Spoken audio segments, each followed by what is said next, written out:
लाहौर के मुख्तलिफ इलाकों में फायरिंग की आवाजें। जराये के मुताबिक वाल्टन और बरकी के अतराफ में गोलियों की आवाजें सुनी गईं। DHA और अतराफ में सायरन बजा दिए गए। शहरी घरों से बाहर निकल आए। पुलिस की भारी नफरी मौके पर पहुंच गई है।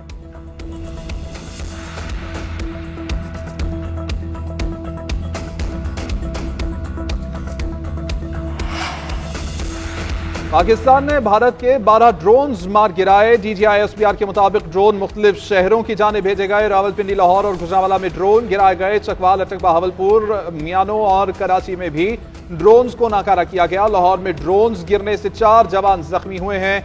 सिंध के इलाके मियानो में ड्रोन हमले में एक शख्स शहीद और एक जख्मी भी हुआ है। ड्रोन इसराइली साख्ता हैरब थे और हिंदुस्तान की जारहियत इंतहाई संगीन है। हम इस जनूनियत से निपटना जानते हैं। भारत अक्लो फहम के तमाम रास्ते खोने के करीब है। पहले भी इन्होंने 5 तैयारे तबाह कराने की हजीमत उठाई है।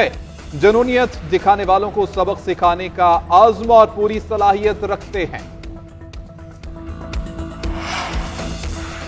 भारत की एक बार फिर से सरहदी हदूद की खिलाफ वर्जी। फोर्सेस ने दर्जन से ज्यादा ड्रोन्स मार गिराए। गुजरात के इलाके डिंगा में एयर डिफेंस सिस्टम ने भारतीय ड्रोन मार गिराया। पुलिस के मुताबिक मुमकिना तौर पर ड्रोन जासूसी के लिए उड़ाया गया था। चकवाल के इलाके सुहावा में भी भारतीय ड्रोन को निशाना बनाया गया। घोटकी में ड्रोन गिरने का वाकया दाद लगारी थाने के हदूद में हुआ है। वाकये में 2 किसान जख्मी हुए, जिनमें से एक चलबसा। रावलपिंडी में गिरने वाले ड्रोन्स की तादाद 3 हो चुकी है। लाहौर में भी ड्रोन्स को नाकारा बनाया गया है। रेस्क्यू और फायर टेंडर्स मौके पर मौजूद हैं। पुलिस का कहना है कि वाकयात की तहकीकात की जा रही हैं। मलीर शराफी गोट के करीब 2 ड्रोन्स को हिट किया गया है।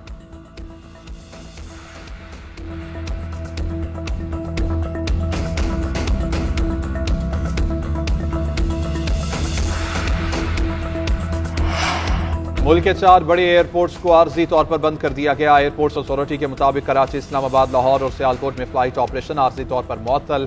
फजाई रूट्स शाम 6 बजे तक परवाजों के लिए बंद। तर्जुमान PIA के मुताबिक मौजूदा सिक्योरिटी सूरत हाल में फजाई ऑपरेशन मुतासर हो रहा है। कुछ रूट्स को हिफ्ज़े मा तक़द्दुम के तौर पर महदूद किया जाता है। मुसाफिर मामले की नज़ाकत का इदराक करें और अमले के साथ ताउन करें।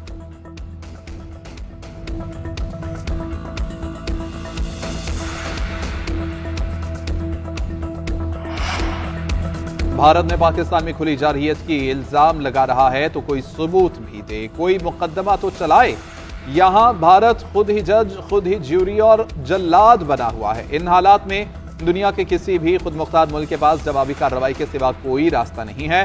Chairman peoples party Bilawal Bhutto का अरब न्यूज को इंटरव्यू। कहा कि कश्मीर कॉज बहुत मुकद्दस है, इसके लिए पाकिस्तानी और कश्मीरी अवाम दहशतगर्दी पर इन्हिसार नहीं कर सकते। मोदी की सियासत नफरत से भरपूर है। वो हमेशा मनगढ़ंत की कहानियां सुनाकर पाकिस्तान पर इल्जाम लगाता है। पहलगाम में भी इसी तरह से फॉल्स फ्लैग ऑपरेशन के बाद रात की तारीकी में भारत ने हमला किया। भारत को जिन राफेल तैयारों पर गरूर था उन्हें ज़मीनबोझ कर दिया गया। राजा परवेज अशरफ का कौमी असम्बली में इशारे ख्याल। कहा कि भारत हमेशा हमारे सिविलियन पर हमले करता है, जबकि पाकिस्तान ने सिर्फ मिलिट्री अहदाफ को निशाना बनाया है। पूरी कौम को अपनी अफवाज पर फख्र है।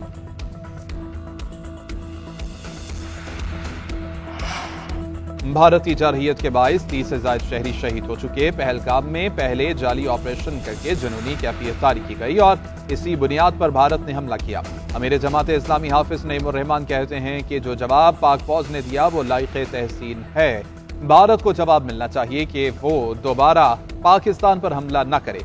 हुकूमत सबसे पहले ऑल पार्टीज कॉन्फ्रेंस बुलाए, हम सब मिलकर और एक होकर दुश्मन का मुकाबला करेंगे।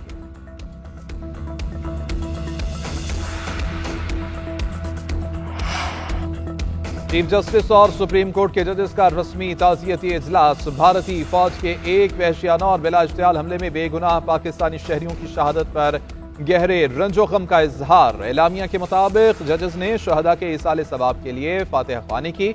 लवाहिकीन से दिली हमदर्दी और ताज़ियत का इजहार करते हुए जालिमाना जारहियत से पैदा होने वाले शदीद दुख और सदमे को तस्लीम किया।